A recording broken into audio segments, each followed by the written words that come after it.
Hey, we're the Candescents, and these are our first concert experiences. When I was a junior in high school, I grew up in the country, like, before I moved to Columbus, and I'd have to drive like 2 hours to go see a show. And so I decided, there's this band called Oberhofer that was coming to Columbus. They were playing this venue called The Basement. And so I was like, all right, this is worth it, I'm gonna go. And I paid for the ticket, made the 2-hour drive with like a friend. And we were there, and it was an amazing show, man. I mean, they killed it in this small space that I've never been to before. Never been to anything like it.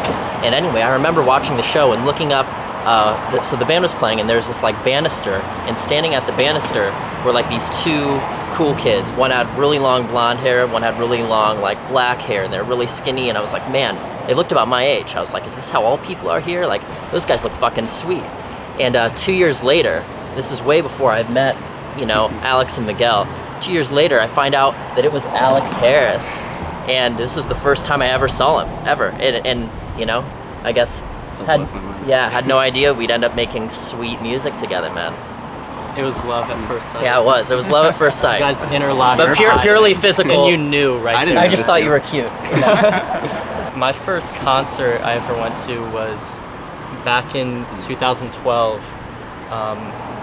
Right when I was first like really getting in music, I bought my first record, and it was Lonerism by Tame Impala.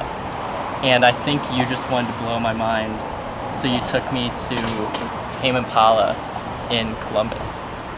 And yeah, it was a fucking great show. It was a great experience.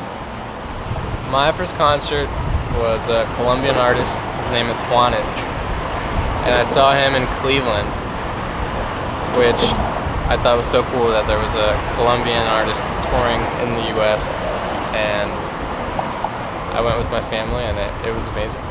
That was my first one.